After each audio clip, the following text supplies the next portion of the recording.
Hello hi friends, welcome to my channel. మనం ఇవాళ జున్ను ఎలా తయారు చేసుకోవాలో చూద్దాం.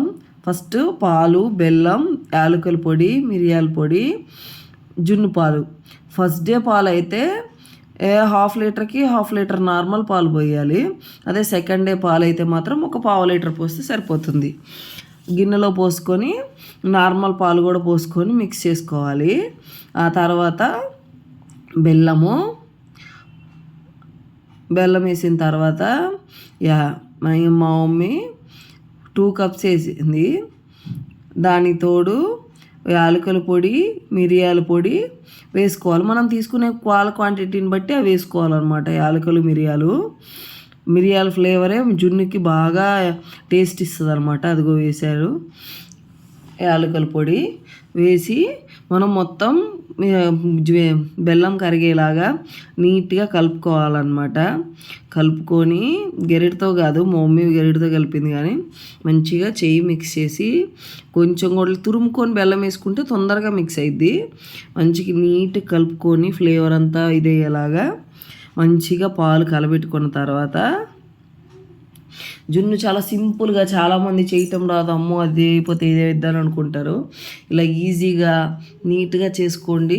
బయట ప్యాకెట్స్ కొనుక్కొని పౌడర్ కన్నా ఇలా న్యాచురల్ పాలు దొరికితే చేసుకుంటే చాలా మంచిది. ఇప్పుడు కలిపేసిన తర్వాత అడుగున వాటర్ పోసుకొని ఇడ్లీ ఎలా ఉడకబెడతామో అలాగా ఆవిరికి ఉడకబెట్టుకోవాలన్నమాట. దానిపైన మూత పెట్టుకొని గ్యాస్ మీద పెట్టుకోవటమే. గ్యాస్ మరీ హైలో కాదు, మరీ మీడియంలో కాకుండా పెట్టుకొని జున్నుని ఉడకపెట్టుకోవాలి. మధ్యలో అప్పుడప్పుడు ఉడికిందా లేదా, వాటర్ ఎలా ఉంది ఏంటిది అనేది చూసుకుంటూ ఉండాలన్నమాట.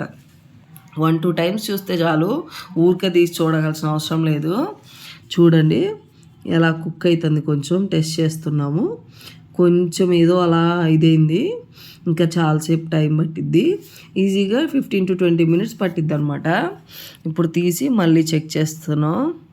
మంచిగా వచ్చిద్ది. ఈ పాటికి లైట్గా కొంచెం సేపు ఉంచుకోవాల్సి వచ్చిద్ది. తీసి ఆవిరి కొట్టిద్ది, జాగ్రత్తగా తీయండి. ఇప్పుడు కొంచెం అంటుకుంటుంది. ఇంకొంచెం కుక్ అయ్యేలా, అంటుకోకుండా అంటుకోండేలాగా చూసుకోవాలన్నమాట.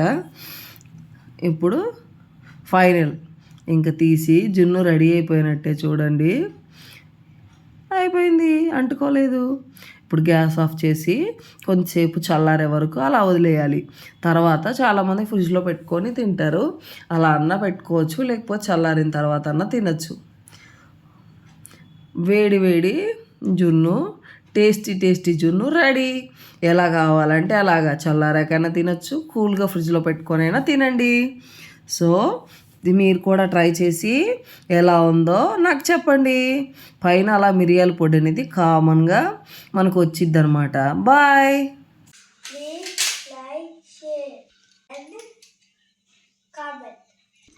Subscribe to Stars